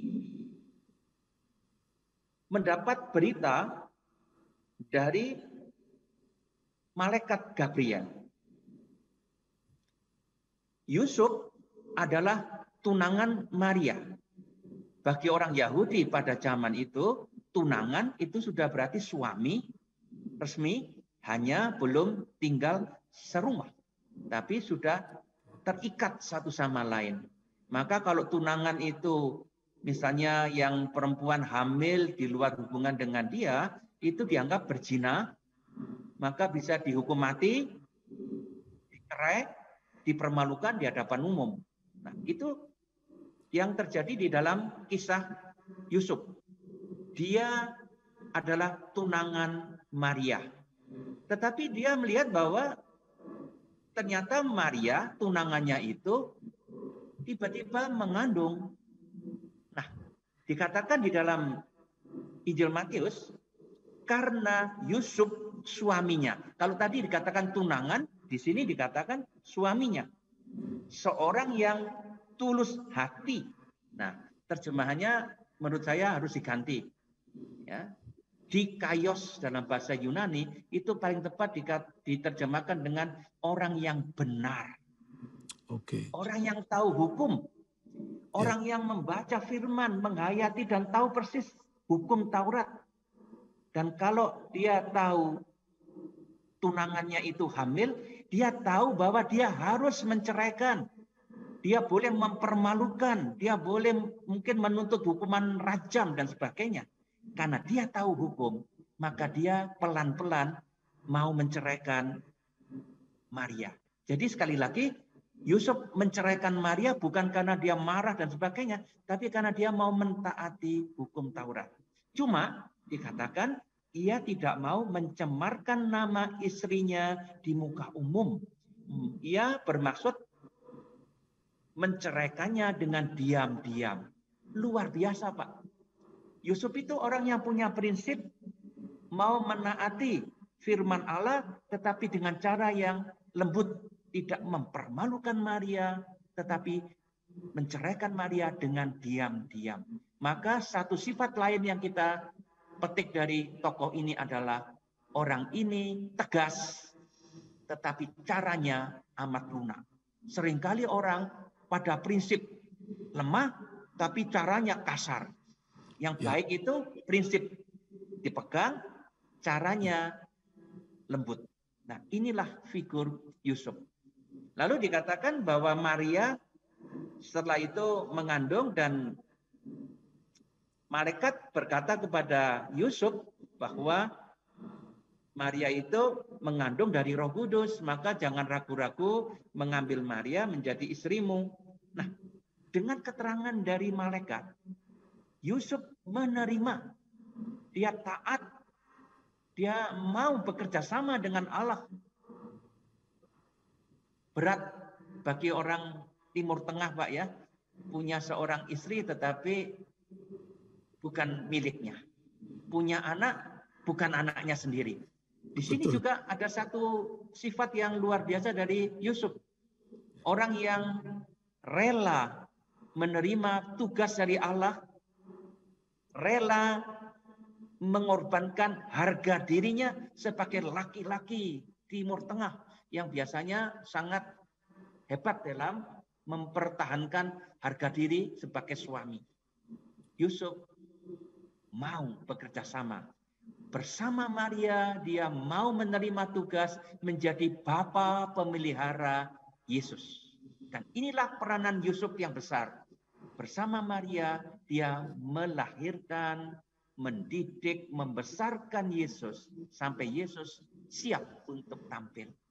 Ini baru satu ayat tentang Yusuf. Ya. Setelah itu, ya, saya mau mengatakan yang lain. Ketika kanak-kanak Yesus ada dalam bahaya, akan dibunuh oleh Raja Herodes, lagi-lagi dalam mimpi, malaikat berkata kepada Yusuf, bangunlah, ambillah anak itu serta ibunya, larilah ke Mesir, dan tinggallah di sana sampai aku berfirman kepadamu. Dan seterusnya kita tahu. Apa yang dikatakan dalam Injil? Maka Yusuf pun bangun, diambilnya anak itu serta ibunya malam itu juga. Bapak, saudara-saudari bisa bayangkan, begitu ada perintah, Yusuf rela melaksanakan perintah Allah malam itu juga. Bisa Anda bayangkan membawa istrinya yang baru melahirkan, membawa bayi yang masih lemah, harus lari malam hari karena dia harus bersembunyi, menghindar dari mungkin serdadu yang sedang mencarinya. Dan pergi ke luar negeri, begitu jauh, ke negeri asing. Saya yakin Yusuf diuji kebapaannya. Bagaimana dia diuji untuk mencari jalan yang aman bagi keluarganya, melindungi, mengasihi. Dan di Mesir, sekian lama kita tidak diberitahu, tetapi yang jelas dia harus mencari nafkah untuk keluarganya. Ya, untung dia dikatakan seorang tukang kayu, serba bisa. Mungkin dari menawarkan jasanya sebagai tukang kayu, dia menghidupi Maria dan Yesus. Makanya dia itu menjadi tokoh yang disebut pekerja keras. Karena bekerja di Mesir, di negeri orang, bukan di kampung sendiri, punya sawah berhektar-hektar. Hidup di tanah asing, di pengungsian, betapa sulitnya. Tantangan begitu berat, tapi Yusuf berhasil memelihara keluarga kudus sampai Tuhan memanggil dia untuk kembali ke tanah suci dengan mimpi lagi. Nah, kita tahu lalu dalam mimpi yang ketiga, ya dikatakan bahwa bangunlah, ambillah anak itu serta ibunya dan berangkatlah ke tanah Israel. Karena mereka yang hendak membunuh anak itu sudah mati. Lalu Yusuf pun bangunlah, diambilnya anak itu serta ibunya dan pergi ke tanah Israel. Cara merumuskan ayat-ayat ini juga indah. Apa yang dikatakan malaikat diulangi lagi. Persis. Ya, jadi tanda bahwa Yusuf itu orang yang taat pada perintah Tuhan. Pergi, ya pergi. Ambil anakmu dan ibunya juga. Ya, inilah apa yang tadi saya katakan tidak dikatakan secara eksplisit, tetapi dari cara merumuskannya ada banyak hal yang bisa kita simpulkan. Luar biasa sekali Yusuf, seorang yang taat dan tanpa ragu segera melakukan perintah Tuhan. Oke. Nah, kalau kembali ke belakang, ya sebentar Pak ya, kembali ke belakang. Ketika dia harus membawa Maria yang hamil tua dari Nazaret ya ke Bethlehem untuk mendaftarkan diri pada sensus itu, bayangkan sulitnya perjalanan dengan seorang istri yang hamil tua, perjalanan yang jauh, tidak mudah. Dan setelah sampai di Bethlehem dikatakan tidak ada tempat penginapan bagi mereka. Betapa sulitnya tugas Yusuf. Anaknya mau lahir aja nggak ada tempat. Kita bisa bayangkan perjuangan Yusuf untuk akhirnya memutuskan untuk mencari kandang binatang, dan disitulah istrinya melahirkan Yesus. Ya. Kemudian dikatakan bahwa Yusuf dan Maria mendengar apa yang dikatakan para gembala tentang anak Yesus. Ya tentu Yusuf juga heran, bersama Maria juga heran. Siapa anaknya itu? Dia hidup dalam kegelapan iman, tidak mampu mengerti sepenuhnya siapa anak yang dipercayakan kepada dia. Tapi dia nyatanya berhasil mendidik Yesus. Tadi saya katakan Yusuf memberi makan tentu. Yusuf mengajarkan agama karena itu tugas ayah. Mengajar Yesus membaca, menulis dari Alkitab, dari kitab Taurat, belajar menulis alfabet Ibrani, belajar melafalkan, itu pasti. Sehingga kalau Yesus di dalam Injil nampak ahli dalam ayat-ayat, itu saya yakin juga berkat jasa Santo Yusuf yang mendidik anaknya dalam hal keagamaan. Lalu, Yusuf itu tukang kayu. Dia tentu melibatkan Yesus sebagai anak. Yesus juga diajar untuk menjadi tukang kayu. Maka ketika di dalam Injil Markus ya, saya buka Injil Markus, ketika Yesus ditolak di asalnya, di tempat asalnya, orang berkata, bukankah ia ini tukang kayu? Jadi Yesus itu tukang kayu. Artinya, Santo Yusuf berhasil melanjutkan pekerjaannya ke anaknya. Dia berhasil mendidik anaknya untuk terlibat dalam pekerjaannya, mewariskan keahliannya. Kaderisasi lah istilah sekarang itu. Sehingga Yesus adalah juga tukang kayu. Yes. Ya. Lalu setiap tahun dikatakan pergi ke Yerusalem. Sebagai orang yang taat, Santo Yusuf itu mengajak keluarganya pergi ke Yerusalem tiap tahun. Dan kita tahu pada waktu Yesus berusia 12 tahun sempat hilang. Ya. Sebelumnya Yesus diberi nama Yesus dan disunat pada hari ke-8. Itu pun karena Yusuf tahu hukum. Dia taat pada aturan. Dan membawa Yesus ke Bait Allah untuk menebus Yesus dengan sepasang burung merpati. Tanda bahwa Yusuf ini seorang yang saleh. Menjalankan perintah Tuhan dan membawa itu, menularkan itu kepada anaknya. Sehingga Yesus bertumbuh makin dewasa, makin penuh hikmat, makin berkenan kepada Allah. Itu juga karena jasa ayahnya yang saleh. Nah, inilah inti dari apa yang dikatakan kitab suci tentang Santo Yusuf Ya, mungkin masih ada yang kelewatan, tapi karena waktunya juga tidak terlalu banyak, saya serahkan kembali. Kalau mau lanjut dengan tanya jawab, semoga saya bisa memberikan jawaban yang diharapkan. Baik, terima kasih Monsinyur. Sungguh luar biasa apa yang tadi Monsinyur katakan. Ternyata malam hari ini kita boleh terbuka, belajar.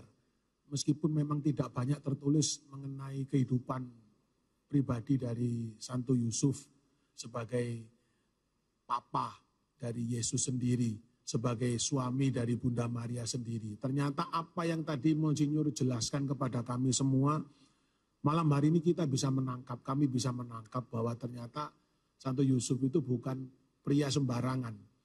Ternyata Santo Yusuf itu pria yang mau mengorbankan diri. Bahkan dia tidak mau menonjol. Ini kan yang susah, Monsinyur, bagi kami para pria. Kami para pria lah sombong, Monsinyur. Sudah dilahirkan dengan kecongkaan, kesombongan, dan sebagainya.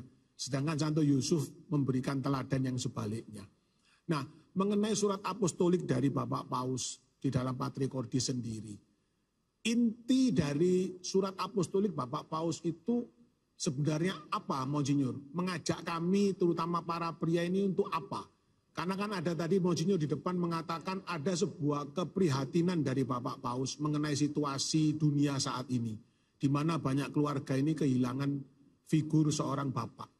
Nah, sebenarnya tujuan dari surat apostolik sendiri itu untuk kemana, Monsinyur? Supaya kami yang hari ini sekali lagi menjadi para papa ini benar-benar ya istilahnya melalui pertemuan ini ditobatkan kembali begitu, Monsinyur. Silakan, Monsinyur. Baik, menurut saya Paus Fransiskus ingin memperingati 100 tahun ditetapkannya Santo Yusuf sebagai pelindung gereja sedunia dengan mengembalikan figur ini yang sepanjang sejarah gereja sebenarnya mendapat perhatian yang cukup besar. Mau menghadirkan kembali figur Yusuf sebagai ayah, ya, dengan apa yang tertulis dalam kitab suci, Paus berusaha untuk menunjukkan sisi-sisi baik dari Yusuf sebagai ayah. Ya, kalau kita lihat macam-macam judul yang diberikan oleh surat apostolik mengenai Santo Yusuf, ya, misalnya dikatakan bahwa Yusuf itu seorang bapak yang terkasih, seorang bapak yang lembut dan penuh kasih, seorang bapak yang taat, seorang bapak yang berani dan kreatif, bapak yang bekerja, dan seterusnya. Itulah nilai-nilai dari Santo Yusuf yang mau diingatkan oleh Paus dan untuk diteladani, dicontoh oleh bapak-bapak zaman sekarang. Tanggung jawabnya yang berat, tapi dia berani menjalaninya, kelembutannya, tidak main keras. Ini kekerasan dalam rumah tangga, ya, KDRT. Laki-laki seringkali main okol, tidak main akal. Teladan Santo Yusuf yang saleh, tidak hanya memberi makan anak-anaknya, tetapi juga memberikan bekal kehidupan. Itu semua, saya kira itu yang dituju oleh Paus, mengingat dewasa ini banyak anak kehilangan ayah dalam tanda petik. Karena merasa tidak ada ayah yang mereka harapkan. Yang menemani, yang sayang, melindungi, bisa menjadi sahabat. Seorang ayah yang penuh perhatian. Ya, itu yang tidak selalu ditemukan. Maka saatnya kalau ada orang-orang seperti ini bercermin pada Santo Yusuf. Itu yang dimaksud oleh Bapak Suci. Lihat ini loh, tokohnya loh. Ya. Teladan bagi bapak-bapak. Oke. Baik, Monsinyur. Nah, pertanyaan berikut, Monsinyur. Bagaimana dengan situasi keluarga yang mungkin hari ini kehilangan papa, Monsinyur? Artinya saya juga menemukan ada komunitas yang isinya para ibu, para istri yang ditinggal oleh suaminya, baik itu karena meninggal atau karena perceraian. Dan mereka memutuskan tidak menikah kembali, Monsinyur. Saya pernah bertemu dengan kelompok ini dan mereka memutuskan menjadi single parents. Nah, padahal kita tahu beda keberadaan seorang ibu dan papa atau ayah di dalam sebuah kehidupan keluarga, terutama anak-anak. Nah, menyikapi ini mungkin ada pesan atau ada pencerahan dari Monsinyur bagaimana kita mengatasi kondisi seperti ini. Silakan Monsinyur. Ya. Saya bertitik tolak kebetulan tadi membaca kembali surat apostolik pada akhir. Bapak Suci mengatakan, saya baca, di masyarakat kita dewasa ini, anak-anak tampak seperti tidak memiliki bapak. Gereja sekarang ini juga memerlukan para bapak. Nasihat Santo Paulus kepada umat di Korintus tetap aktual. Sekalipun kamu mempunyai beribu-ribu pendidik dalam Kristus, kamu tidak mempunyai banyak bapak. Setiap imam atau uskup hendaknya bisa menambahkan seperti rasul itu. Akulah yang dalam Kristus Yesus telah menjadi bapamu oleh Injil. Artinya, kalau ada seorang anak tidak punya ayah karena mati atau karena cerai, meninggalkan keluarganya, anak ini membutuhkan figur bapak. Tadi saya katakan perlu ditemukan pengganti bapaknya, entah itu omnya, entah itu seorang guru di sekolah. Tapi di sini Bapak Suci malah menarik. Uskup dan imam sebenarnya harus melengkapi kekurangan itu, menjadi bapa bagi mereka yang digembalakan. Ya, bukan menjadi pemimpin yang keras, tetapi menjadi bapa. Nah, itu yang penting. Makanya dalam bahasa Inggris kan dipanggil father, Latinnya pater, Jawanya romo. Karena sebenarnya diharapkan figur kebapaan ditemukan juga dalam diri para uskup dan para imam. Oke. Ditambah lagi dengan ya ini umat sendiri, kalau ada anak yang tidak punya ayah, ya mungkin mereka bisa menolong anak ini agar menemukan figur seorang ayah yang mengayomi, memberi teladan, melindungi, menguatkan, mendidik, tapi juga mungkin menegur. Itu yang bisa saya katakan. Ya mudah-mudahan itu bukan sesuatu yang omong kosong, yang yang khayalan begitu. Ya di awang-awang gitu Mas. Awang ya. Ya. Jadi kalau kita mendengar pelajaran dari Monsinyur malam hari ini, keberadaan figur seorang papa itu mutlak di dalam kehidupan keluarga. Tidak bisa sebuah keluarga tanpa kehadiran papa. Nah, mengenai situasi-situasi khusus seperti yang tadi saya tanyakan, bagaimana kalau sebuah keluarga tanpa papa, maka diperlukan agar anak-anak bisa bertumbuh dengan baik, harus tetap mencari figur yang bisa menjadi papanya. Apakah itu omnya atau mungkin engkongnya, ya, kakeknya, atau mungkin ya dari para romo, bapak uskup sendiri, ya guru yang bisa menggantikan seperti itu. Sungguh luar biasa Monsinyur kalau malam hari ini ternyata surat apostolik dari Bapak Paus itu begitu dalam, begitu mengingatkan kembali, dan apalagi saya pribadi juga baru tahu kalau Santo Yusuf itu adalah santo pelindung gereja kita. Saya baru tahu ini, Monsinyur.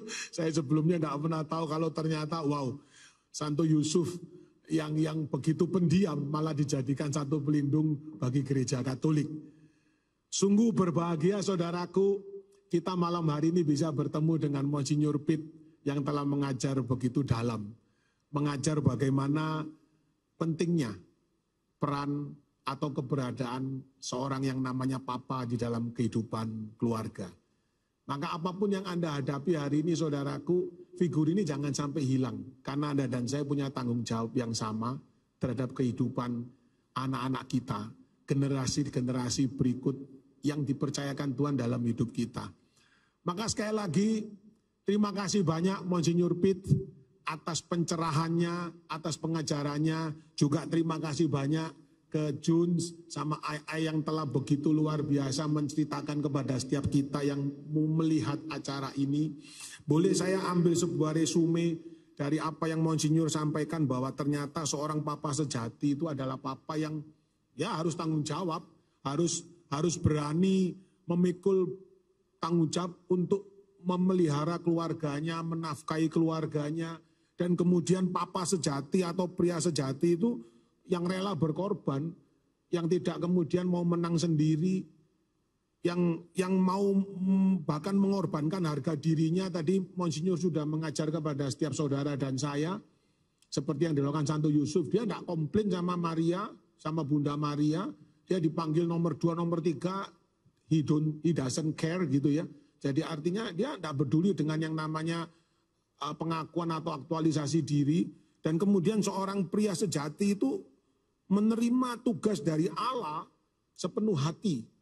Bahkan dikatakan tadi Monsinyur mengajar kepada saudara dan saya, pada saat Allah memberikan pewahyuan melalui mimpi, Santo Yusuf tidak berpikir 2 kali. Dia langsung praktek. Artinya melalui semua teladan ini Tuhan mengajak kepada setiap Anda dan saya yang menjadi pria. Maka taat firman Tuhan itu mutlak, tidak bisa ditawar. Dan kemudian kita juga belajar bahwa Santo Yusuf adalah pria yang sangat taat akan hukum. Banyak pria yang terutama hari ini di zaman modern, hukum dunia aja masih dibengkak-bengkokkan begitu Monsinyur ya. Apalagi hukum Allah, malah wis gak ditaati. Maka bertobat saudaraku, saya juga akan bertobat dalam hal ini ya. Kita sama-sama belajar untuk menjadi lebih baik. Kalau hukum dunia aja Anda masih bengkang-bengkong, bagaimana kita bisa mentaati hukumnya Allah? Nah kemudian dikatakan tadi juga, kita jangan menjadi bapak yang lamban untuk merespon segala sesuatu. Harus jadi bapak yang begitu responsif. Karena itu sebuah tanggung jawab. Dan kita harus bekerja keras, tidak pernah menyerah. Karena itulah figur Santo Yusuf. Tadi dikatakan bagaimana dia mengajar, dia membimbing, dia mengajak melindungi keluarganya dalam situasi yang sulit pada saat mereka di dalam pengungsian di negara asing di Mesir. Mereka harus berjalan segitu lama, segitu panjang. Dan yang terakhir, Bapak Monsinyur pesan melalui apa yang kita belajar malam hari ini itu menjadi seorang papa yang lembut tetapi tegas. Sungguh luar biasa Monsinyur apa yang telah Monsinyur Pit ajarkan kepada kami semua. Dan saya berharap bahwa pengajaran itu tidak hanya berhenti di malam hari ini, tetapi melalui pertemuan kita malam hari ini, teladan Santo Yusuf boleh menjadi teladan kita selama-lamanya. Amin. Terima kasih sekali lagi Monsinyur untuk waktunya, ya untuk pengajarannya. Dan saudaraku, saya minta Monsinyur jangan tinggalkan kami dulu, karena nanti setelah pujian ini yang diangkat, kita akan masuk ke dalam doa penutup dan kami juga memohon berkat dari Monsinyur. Silakan teman-teman untuk dari tim pujian CFM. Oke, luar biasa sekali. Sekali lagi terima kasih kepada Monsinyur Widiarto yang begitu luar biasa sudah memberikan pencerahan buat kita semua di hari ini. Dan juga teman-teman Bro Jun, Sisa Ai yang sudah memberikan sharing-sharingnya yang luar biasa, begitu mengena dalam kehidupannya. Dan hari ini adalah hari yang saya yakin setiap kita mendapatkan hal-hal, mungkin ada yang baru atau yang mungkin diingatkan kembali bahwa kita terutama seorang bapak sudah benar-benar harus meneladani seorang Santo Yusuf. Baik, Bapak Ibu, saudara-saudara yang terkasih, mari kita sudah sampai di penghujung acara dan kita boleh renungkan sejenak apa yang sudah kita dapatkan pada malam hari ini. Kita boleh mengingat kembali apa yang tadi sudah kita lihat, kita dengarkan, dan kita nikmati bersama. Mari saat ini kita boleh hening sejenak dan kita akan tutup rangkaian acara ini dengan doa dan mohon berkat.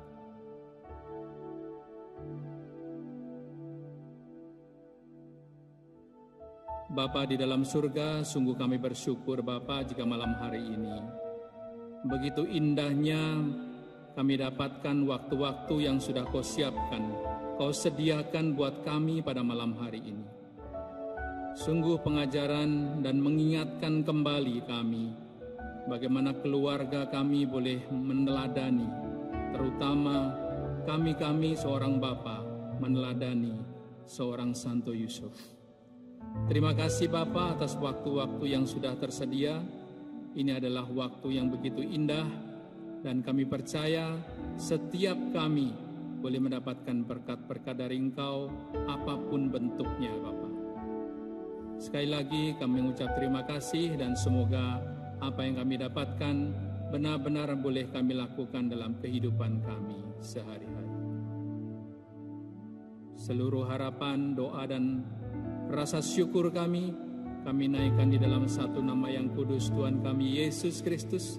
Dialah Tuhan dan pengantara kami kini dan sepanjang segala masa. Dan kita mohon berkat melalui Monsinyur Widiarto.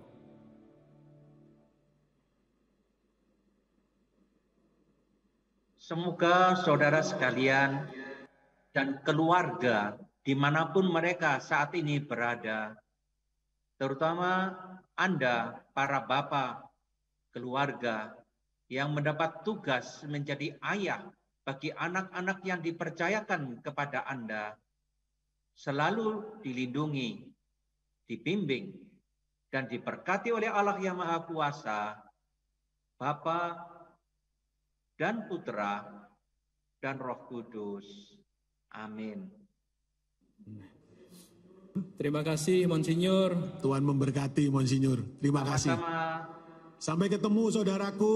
Selamat malam. God bless. Ya, kasih Tuhan selalu mengalir buat kita semua dan sukacitanya terus kita nikmati karena kasih-Nya tidak pernah ditinggalkan oleh Tuhan buat disebarkan kepada siapapun saat ini.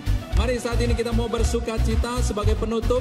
Bersama-sama yuk yang di rumah kita puji lakukan lagu ini karena kasih-Nya yang begitu besar buat kita semua. Yang di rumah mari kita naikkan pujian ini. Kasih yang begitu besar lebih kuat dari dosa. Kasih yang menemukanku, selamatkan dan pulihkanku. Naikkan syukurku, ku tak akan berhenti memuji, meninggikan nama-Mu selalu, menari, memuliakan-Mu, dibebaskan, dibangkitkan, hidup yang Kau beri, dan kini hanya untuk-Mu. Hey, yo yang di rumah, mari bersama-sama kita boleh memuji dan memuliakan nama Tuhan.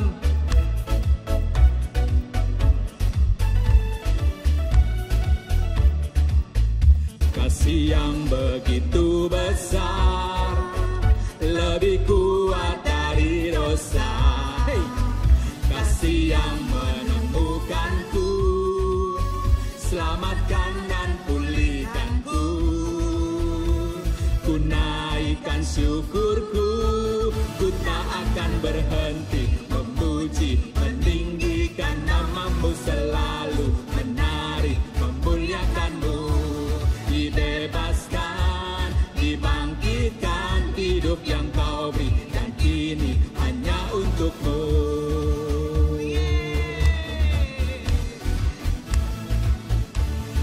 Sukacita terus boleh kita nikmati bersama dan sampai jumpa di acara KWI yang berikut-berikutnya. Sampai jumpa, Tuhan Yesus memberkati kita semua.